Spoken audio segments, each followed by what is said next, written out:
Dog Day, Hillcrest Elementary. My name is Lauren. I'm one of the children's librarians, and I'm here to share another book on our World Read Aloud journey. So this one is another short chapter book, and I chose books that I'm going to read a chapter or maybe two from each one. From this one, I'm going to be reading one chapter. And then you guys can place holds at the library or get them at your school library. So hopefully to spark your interest in this book and take it for a ride. It's kind of like book previews. That's what I'm doing today. So, and then I chose books with all Black authors and Black characters so that we could celebrate Black History Month, which starts on February 1st. So, our book that we're reading for this little video is called The Amazing Life of Azaleah Lane, and it's by Nikki, Shannon Smith, and it's illustrated by Mari Lobo. So, and then this one also has some illustrations in it because this is a younger chapter book.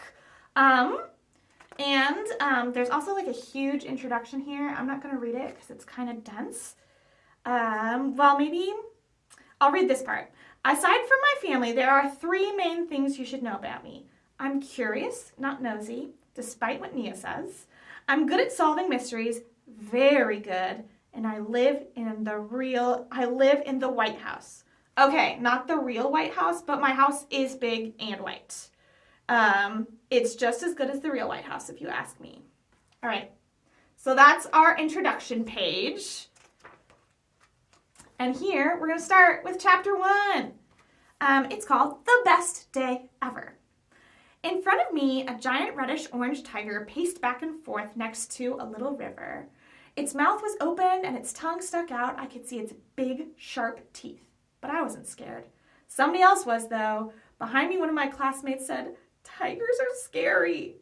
Some people are afraid of tigers, but if you respect them and follow the zoo rules, they won't hurt you, the tour guide at the Smithsonian's National Zoo explained. This is Nikita, our 6-year-old Amur tiger. I might have said that wrong. Ooh, look, there's Nikita pacing around. Why is she all alone? I asked. We want her to get used to her new habitat, the zookeeper answered. She will get to meet her neighbors soon. I glanced at the exhibit next door. Another tiger lived there. It kept swimming up to a little window to see Nikita. I didn't know tigers could swim, I said. Most big cats can, the zookeeper replied. Lions, cheetahs, and leopards can all swim, but they tend to avoid water. They're better at hunting on land. Tigers usually live in jungles with lots of wide rivers, so they're good at swimming. The only other big cat that swims well is the jaguar. I hadn't known that either. There was a lot to learn at the zoo. Who's ready to see the giant pandas? Our guide asked. I waved goodbye to Nikita before I walked away. I wanted to race down the path ahead of the rest of my 3rd grade class, but I knew what would happen if I did. A time out.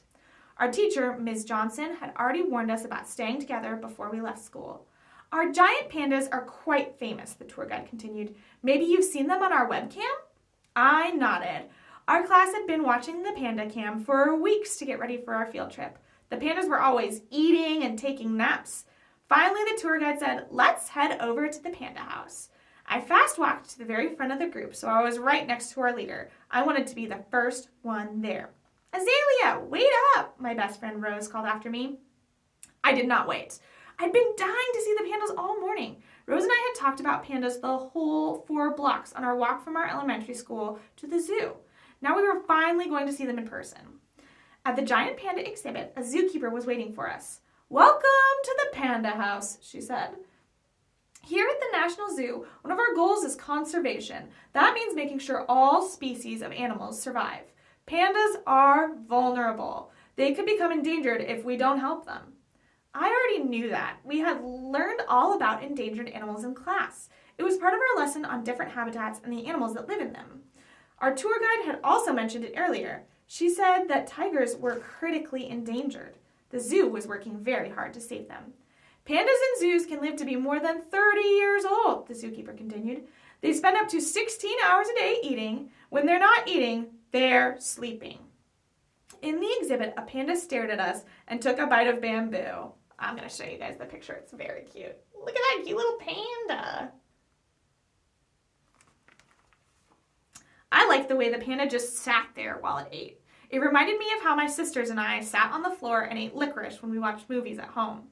The zookeeper said, "Pandas sometimes make barking noises to communicate. Who can tell me the natural habitat of a giant panda?" I raised my hand, and the zookeeper pointed to me.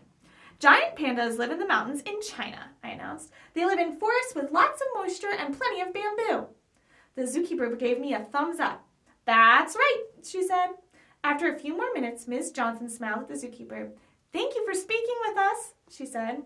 One of the pandas climbed down from a tree and started rolling around on the grass. The class giggled.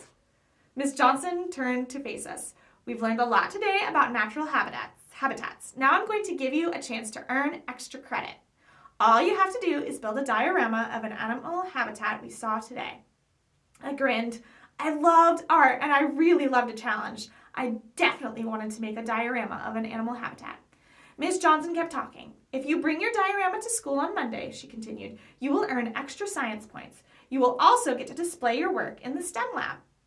This was the best day ever! Our principal, Ms. Lee, always looked at the displays in the STEM lab. Sometimes she even gave congratulations and recognitions during the morning announcements if something impressed her.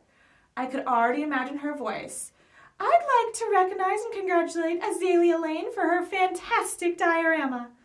Before we left the zoo, Miss Johnson let us stop at the gift shop. I only had enough money for one postcard. I could look at the panda cam anytime, so I decided to get one of Nikita. I spent the whole walk back to school chatting with Rose and trying to choose an animal for my diorama.